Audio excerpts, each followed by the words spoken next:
Hey, what is up, MreLP channel? This is Tarponboy95 back, and I got another funny news story episode number 2 for you guys today.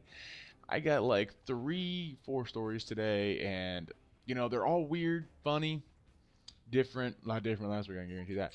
But real quick, the gameplay, as you guys can see, call me a noob, whatever. I'm using a Type 95. I've been going for a Type 95 MOAB for about a month, and this episode, this gameplay, finally got it. Got it a couple days ago. I'm so excited to get it. And as you guys can see, this is a really good gameplay here. So, let's jump right in here to news story number 1. And this one's a really kind of weird but funny. The title is New York City gym teacher claims 6-year-old student beat him up. I just want to clarify, 6-year-old students should not be beating up anyone. If they are, it's probably the parents' fault. Bad parenting. So, let's jump right in. Let me explain to you guys what happened. So, this 6-year-old student, which weighs 60 pounds, or no, my bad, 50 pounds, so he's tiny, he beat up his gym teacher in school. And the gym teacher didn't do anything about it while he was getting beat up. He didn't try and stop him or anything. I guess he was afraid to hit him. So, the little boy, child, monster, devil, whatever you want to call him, beat the living hell out of this guy. I don't know how this kid did it. And I'm looking at a picture of him right now. He does not look that strong. This kid broke the guy's kneecap and shattered his ankle. Now, by far, this guy weighs 220 pounds. He's 5'10", 220.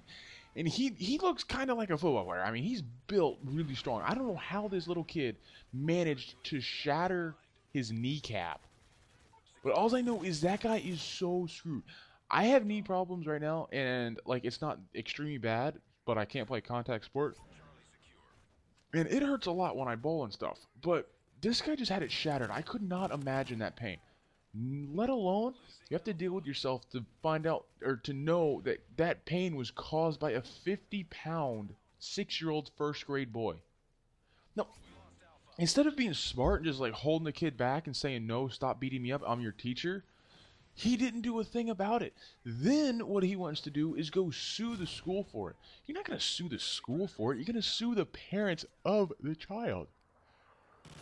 Not the actual school. It's not the school's fault. It's the parents' fault for bad parenting. I mean, you cannot accuse the school for bad parents for their child. I mean, that's just my opinion. Let me know in the comments below what you guys think. Should it be the child's or the school's fault or the parents' fault? Let me know. So we're going to move on to news story number 2. This is really weird.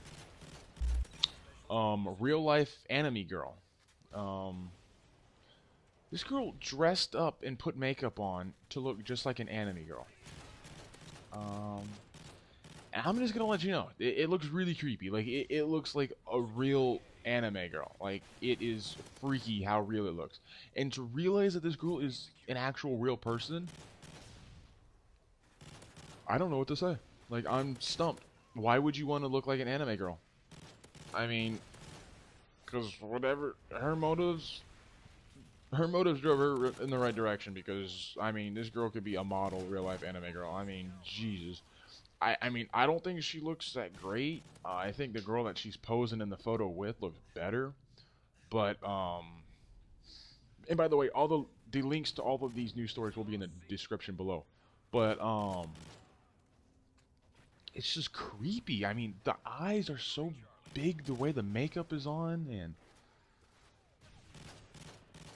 the smile. I mean, I just can't get over the smile. The smile is what's creeping me out, because it looks like that smile's like, I have issues and I want to kill you. I mean, that's what it looks like. It's like I could snap at any moment, and if I do, you are dead. I mean, it's that creepy. I mean, it's one of those creeper looks. I mean, and it's not a cool look that I would want to see. I mean, that's, I guess, again, just me. I mean, let me know if you guys think it's creepy to you guys, or if it's not creepy, because to me, this is really, really creepy, because just how real it looks. I mean, so we're gonna get on to the next one, and this one is pretty funny.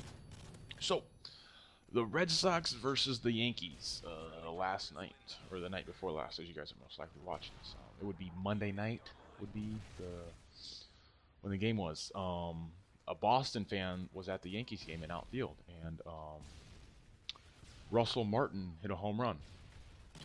Or actually, it wouldn't have been a home run. The ball would have landed on the track inside the field, but this guy took his hat off, stuck his hat out, and tried to catch it. The ball hit his wrist and hit him, like, I guess in the head or something, then went back down and he caught it in his glove. So Boston fan basically gave the New York Yankees a 4-point lead over the Boston Red Sox. Gave Russell Martin his 21st home run of the season, and probably pissed off a lot of Boston fans while he's at it. I mean, if that ball means so much to you, if catching a home run, or was going to be a home run at a baseball game, is that important to you? I guess it was very important to this guy, because he probably pissed off all of Boston, even though Boston lost the game, but he probably pissed off all of Boston while he did that. I mean, that was a little ridiculous. Real quick in the video, you guys are going to see me try to kill myself here. Failed, and run into the next one. I'm gonna try to go for the double Moab, but doubles ended up being a fail. But yeah, this guy pissed off a lot of people when he actually caught that ball. I mean, he caught the Red Sox ball, or the Yankees ball, giving them a free home run. And I can guarantee that if it was against my home team, I would be so pissed off. If I seen this guy in public, I would probably punch him in the face. Thanks for the loss, faggot. But you know, again, that's me. I'm not an extreme hardcore baseball fan. It is what it is. Let's get on to the next. Let's get on to the next news story. The next one's a little weird. Not gonna lie, but you know what? I would love to have it. I would pay a couple $1 million, which is probably how much they're gonna cost. Floating homes of the future is what it's called, and the whole bunch of concept designs of homes that float on water.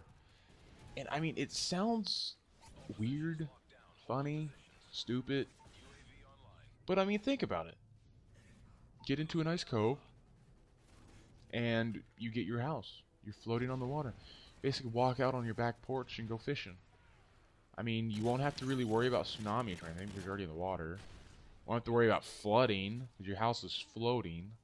Only thing you'd really have to worry about is your house possibly getting flipped over, and it's most likely going to be weighted down at the bottom, so it's not going to flip over. So I mean, and I'm checking out the photos right now, and like there's ones that look like actual cruise ships, but they're not. There's like an egg shape. There's a weird looking house, and there's a lot of windows on this house, and that's what a lot of these houses have, is a lot of windows, and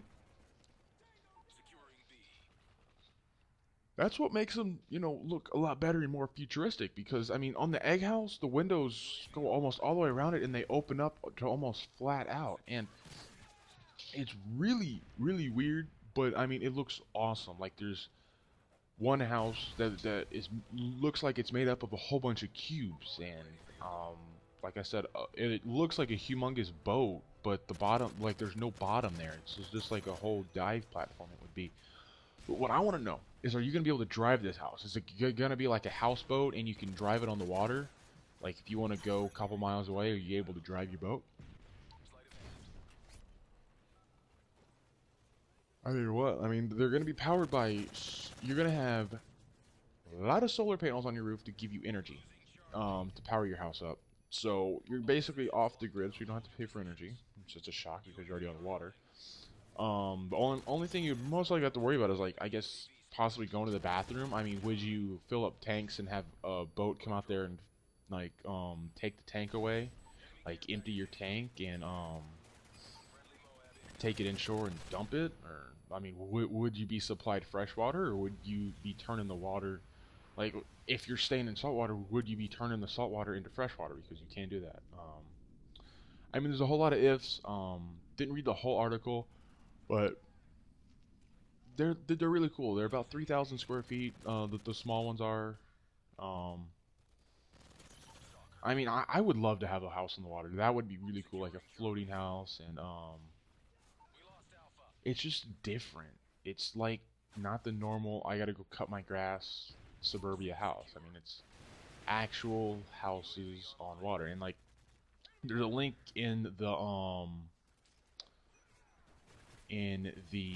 video, or in the article, that will be in the link in the description, and you could go there and look at all the pictures of the houses and all that. So guys, funny news stories, episode number 2 with Tarponboy95. Like the video, subscribe if you're new. Peace.